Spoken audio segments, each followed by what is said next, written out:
þið hjá Norðursiglingu boðið tímamót í vistvænum siglingum. Hvað geturðu sagt mér það? Já, rafmagnsverkefni í Opal er fyrsta tilraun á Íslandi til þess að fara með veiturafmagnið út á sjó og það það bara gert í stórum rafgeymum borð í skipinu, hlaðið á nóttunni og síðan er hægt að sigla bátnum að okkur sýnist eftir fyrstu prófanir nánast allan daginn á þessu veiturafmagni á Skjálfandaflóa. Taka 2-4 tíma ferðir á bátnum og án þess að þurfa að starta dísilvél. En svo í þessu verkefni annað sem ekki hefur verið prófað í þeim mæli sem við vitum annars staðar í heiminum, að það að vélbúnaðurinn er þannig úr garði gerður að þegar er góður vindur og sildir, að þá hægt að láta skrúfuna framleiða rafmagn og setja inn á geymana.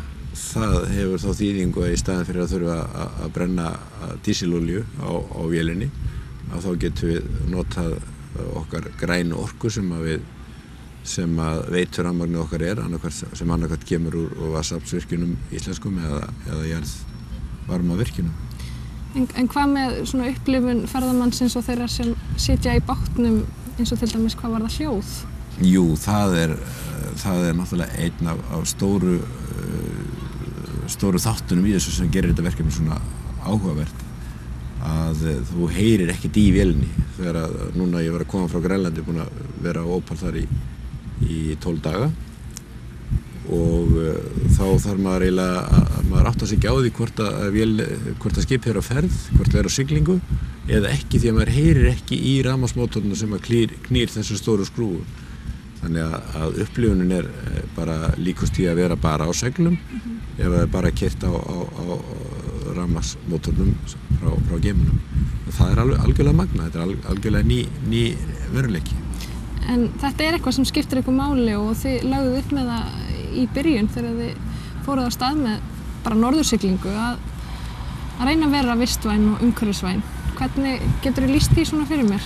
Já, Norðursigling, við kaupum fyrsta bátinn 94 og 95 erum við tilbúin með Knörrin sem er núna rúmlega hálfrar aldar Akureyrarsmíði og við gerum okkur strax grein fyrir því að það að endurnýta bátinn og taka svolítið niður hraðan frá því sem sjómennirnir voru að nota, svona ef við segjum 9,5 sjómílu, að fara niður í 7,5, 8, að þá væri við að spara mikla orku, minnka orkunotkun við skemmtisiglingar á flóanum og það hefur algjörlega, sá draumur hefur algjörlega ræst.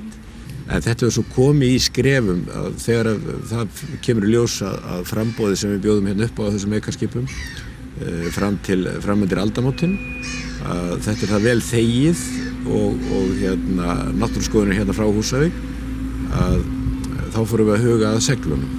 Við vildum strax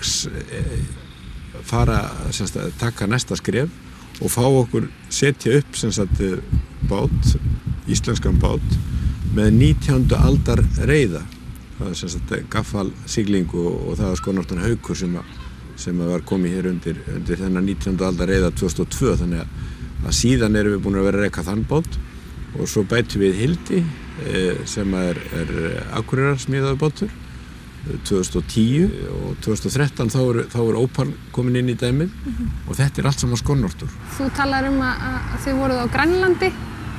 Segðu mér aðeins frá þeirri ferð. Skipið er þar núna? Já, við erum með Opal og nýjasta skipið sem við keyptum í vetur og heitir Donna Wood, keyptum hann í Danmörku. Þau eru bæði upp á Grænlandi á Scoresbysundi og þar má segja að við séum brautryðjendur því að síðan 2011 þá erum við búinir að bjóða upp á ferðir þar síðsumars á mesta fjarðakerfi í heimi, það er að segja Scoresbysund. En þetta er algjörlega einstök upplifun og Tveir af farþegum okkar þarna í ferðinni, þeir krófuðu mig á og ég veit það er rétt að þeir eru semst búnir að sigla, þeir eru búnir að fara allan heim sem ferðamenn, vítt og breitt hnöttin, en báðir sögðu við mig að þetta er mesta upplifun lífs míns til þessa. Derrière chez moi, y a un petit bois. Derrière chez moi, y a un petit bois. Où l'on y va casser des noix. Où l'on y va casser des noix. J'entends le loup, le renard et la belette. J'entends le loup et le renard chanter. J'entends le loup, le renard et la belette. J'entends le loup et le renard chanter. Où l'on y va casser des noix. Où l'on y va casser des noix. J'en cassais deux, j'en mangeais trois. J'en cassais deux, j'en mangeais trois. J'entends le loup, le renard et la belette. J'entends le loup et le renard chanter. J'entends le loup, le renard et la belette. J'entends le loup et le renard chanter. J'en cassais deux, j'en mangeais trois. J'en cassais deux, j'en mangeais trois. J'en fus malade pendant 9 mois. J'en fus malade. Ferðirnar hér eru alltaf jafn vinsælar. Það krökkt af ferðafólki hérna, finnst manni alltaf þegar maður kemur á sumrin. Hvað eru þið með margar ferðir? Já, við erum með svona 14 brottfarir á dag, núna yfir háannatíman.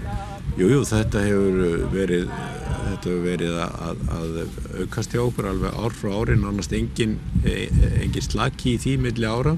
En auðvitað fljótu við með þessum aukna fjölda ferðamanna sem að berast til landsins. Það auðvitað aldrei hægt að lofa 100% að maður sjái hvali þegar maður fer í hvalaskoðun, en hvernig hefur það verið í sumar?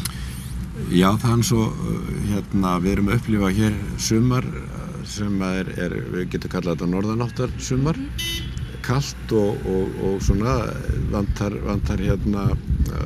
stillurnar og sunnanáttirnar og hlýindin, en það merkilega að þegar við höfum fengið svona sumar þá hefur gengið mjög vel í hvalnum. Já, það? Já, það dálítið vel að hval og veðrin ekki það mikill vindur að það hef ekki verið neinar úrtökur að ráði, reynir meira á áhöfnina og reynir meira á þekkinguna að fólki fái þá upplifun sem að það sækist eftir. Þá að finna hvalinn? Já, og bara og láta fólki líða vel, halda utanum farþegan og við eigum að kunna að glíma við okkar rysjóttu veðráttu Íslendingar og á þessum seglbátum okkar og þessum gömlu bátum þá er þetta bara eitthvað sem að gengur mjög vel.